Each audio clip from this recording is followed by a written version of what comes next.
jam hire mon bandiraɓe tedduɓe musidɓe sehilaɓe diniral jamma bela hetto bela jamma bela wona lattire sanno saaha ngela hande noon eɗen jiiɗi rutade en dikiri joom mawlo tawi ko deftere nde mawɗo men Yero Diallo windanno en deftere welde jalnide ɗum noon koye mayre jiɗɗen arde so Allah jaaɓi. Neldal faade kala giɗam e sehilam, faade kala beltortoɗo janngude coñce pular, faade kala beltiɗo ina yiɗi jalde, faade kala jeewaɗo ina yiɗi yewtude fittande mum, faade kala balduɗo goƴaji aduna e caɗele gurdam ina yiɗi yejjitinde metti mum hayso ko lejjande e gurdam mum. mbiɗa nelduma dikkiri joom mawlo mo kese mum kadi kidde mum haalede o ara o yewruma ñalɗi dikkiri bewnaɗo, dikkiri agbaali, dikkiri nalanki, jimowo, gamowo, koɗowo, kaalowo, jettowo, jennowo,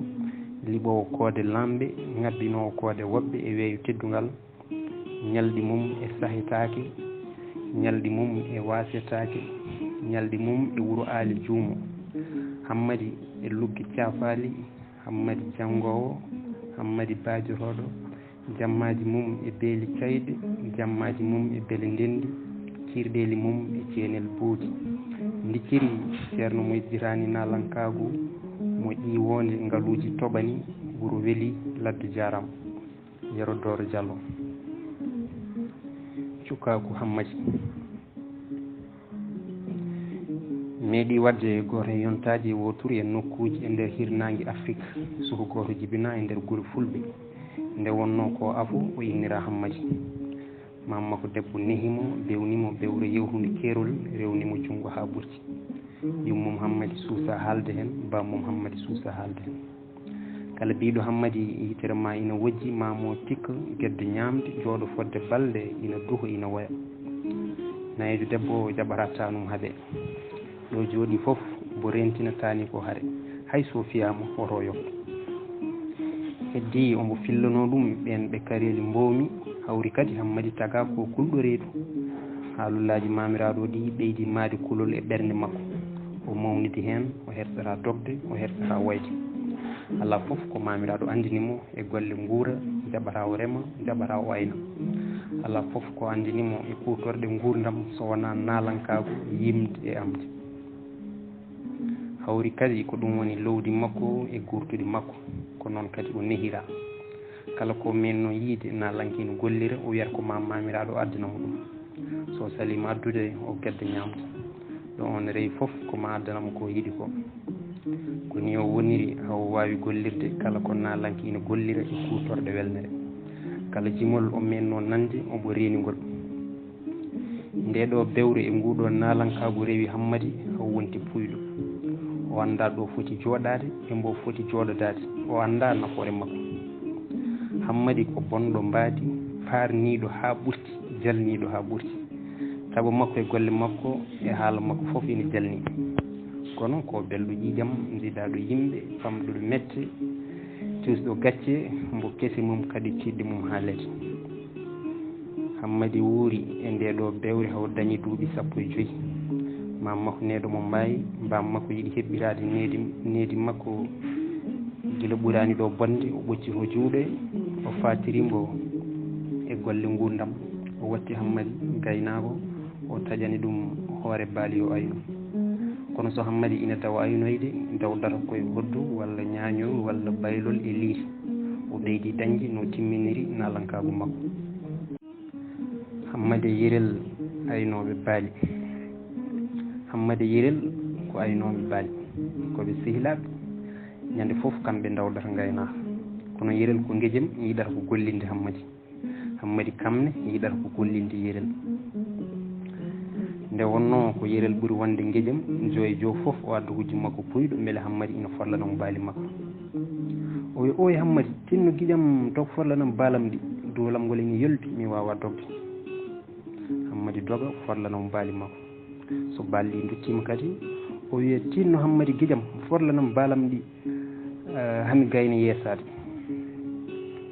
nde ɓooyi hammadi tamti o watti saltade hujjaji yirel ɗi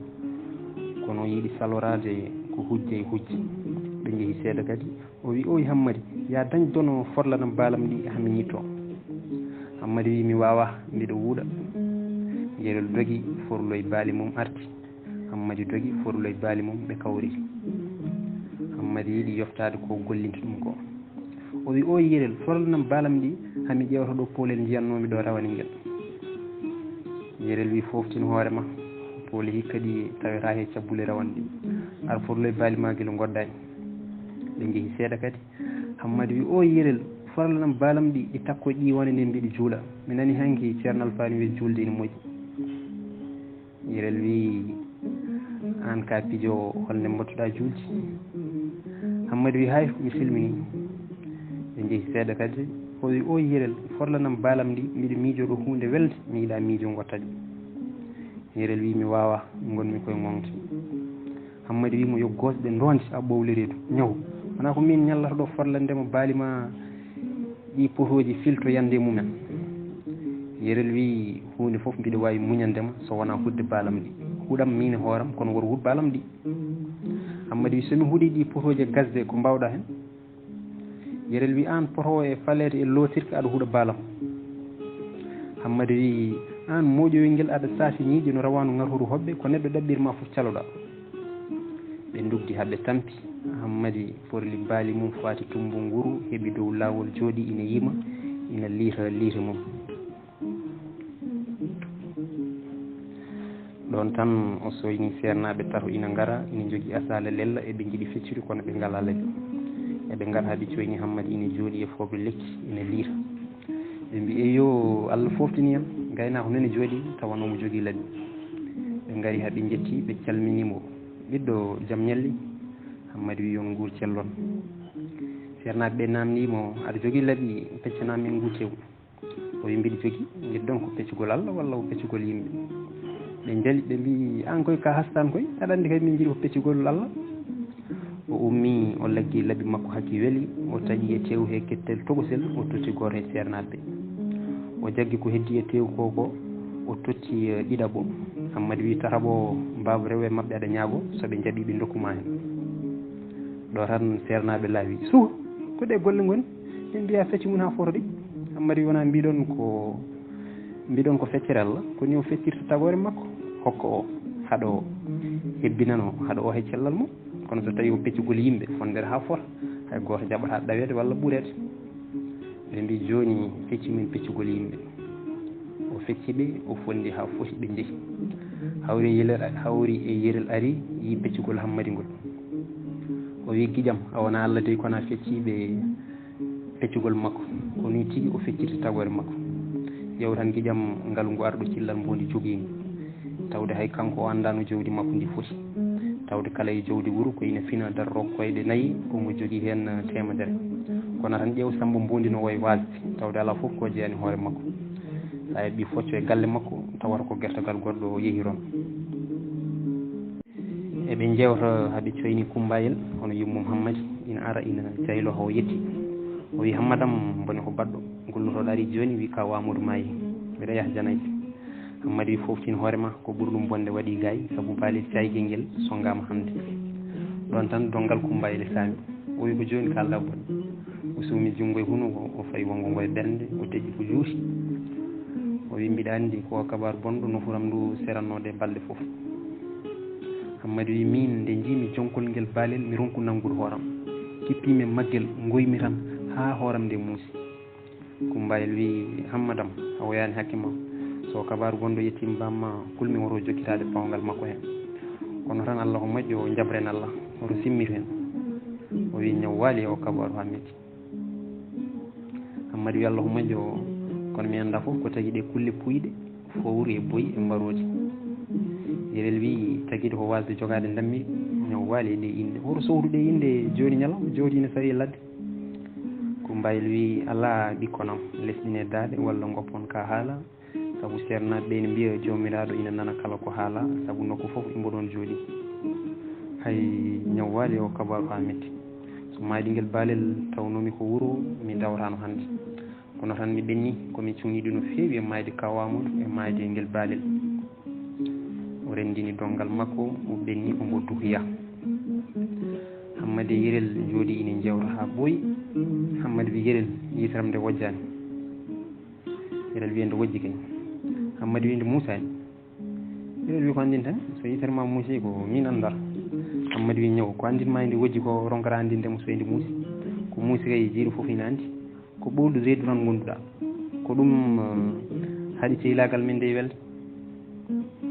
Yirel wiyan ko hanma andude so nde muusa tawde ko yitere ma Hammadi hono gandiranmi mi yiyani a yiɗi kam darugal ɓe nduko haɓe coyni Samba Kumbayel ina ara o wari haw ɓadi Hammadi ha cilal Samba wele jibinde wele miññude mi taƴori ngo mooso ko kabaru belɗo addi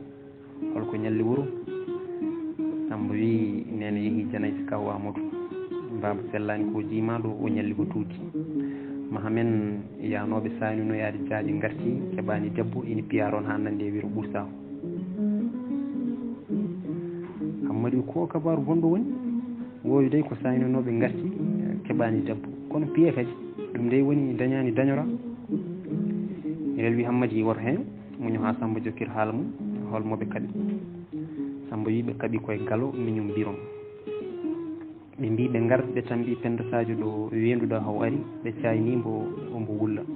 hawre galo ina orna baali mum o nani gulali ɗi o dogi o faaboyi o tawi ko sehilaɓe jaaƴe gari saynade jamaɗo mawniɗo o haaɓi e mabɓe o fi sori ha sumti o fi maham ha watti molde paate buulo noon ɓe kalani ko waɗi ɓe kono ɓe garti koyeɓe bala e dow pucci Hammadi wi woro Samba ko an boni ko habrata neɗɗo ene habra yimɓe o bona o wi kay ko mbiya hoɓɓe ngari wuro kono wona ɗi kabaruji taƴoji tekteti Samba wi hoɓɓe kay ngari wuro ha kewi Hammadi ko ɗum woni kabaru mbar ko rewɓe Samba wi ko sernaɓe askoɓe baali Yirel Hammadi coomi juuɗe e kunuɗe ɓe mbiya haali ko boni ko addeɓe joni Samba wi muñe hami jofno kabaru jam ɗi Hammadi laayi wi ala Samba yoni min jiiɗa nande ko heddi ko a wari min e kabaruji ma mettude Yirel wi ala Hammadi woppo haala yama keɓen hen kabaru belɗo tuftoroɗen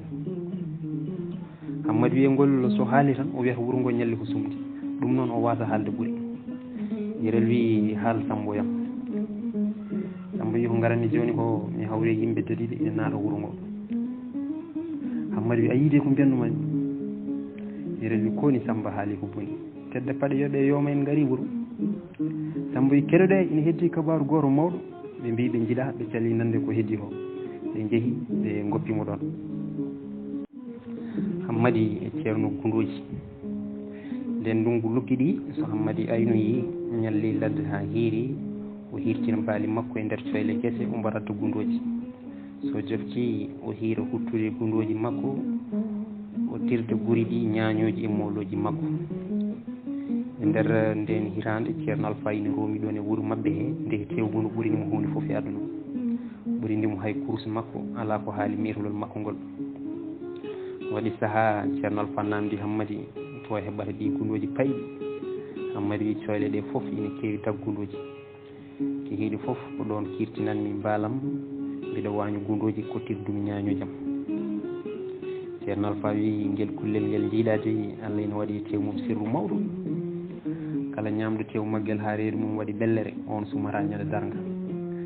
kadi ƴal gotal ina e Gundu so jangguɗi ina ngola ngal suuro mum ɓorata ɗum jiiɗa e homin gollita ɗum e daaɓo minen jangguɓe emin jogui hen golleji mawɗi sanne sanne ko ndiɗo cuundi waɗi Allah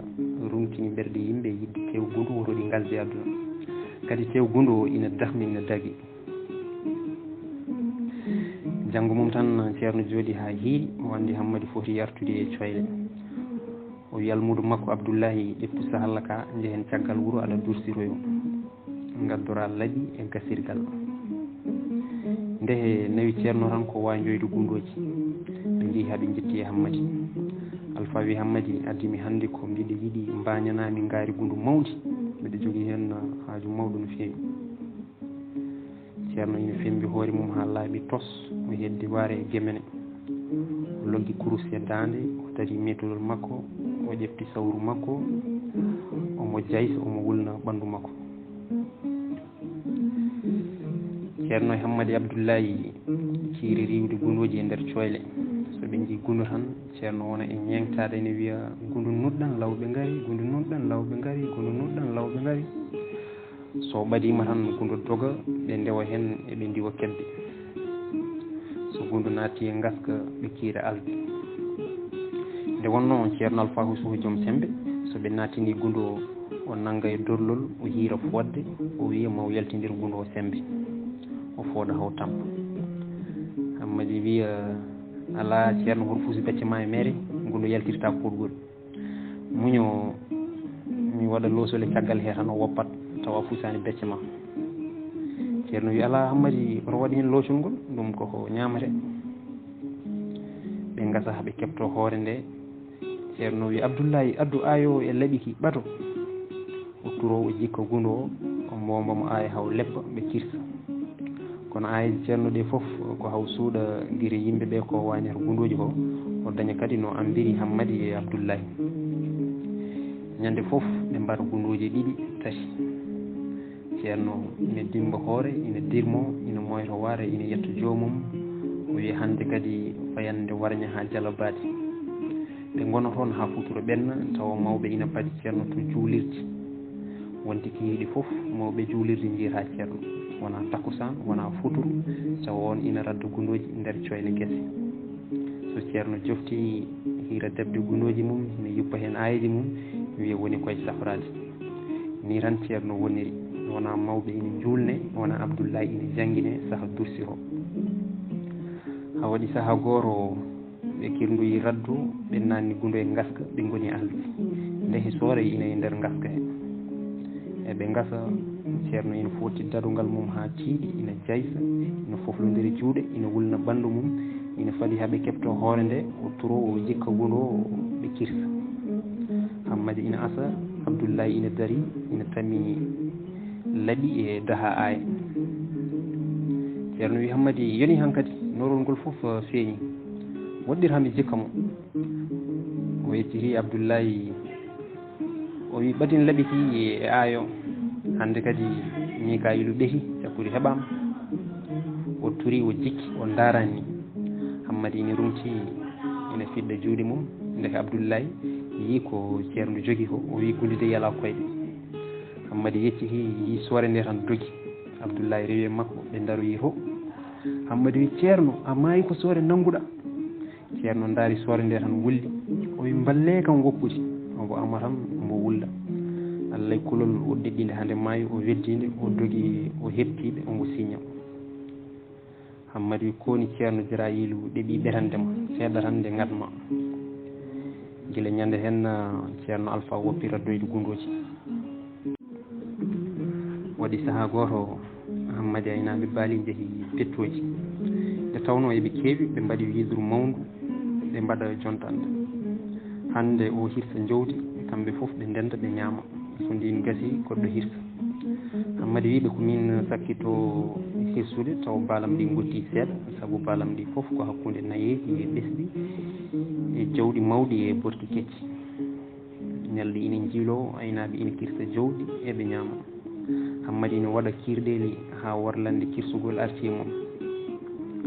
nden o dawi gaynaka omo andi so jofti ko kirsunowo aynaɓe ɓe ko kirti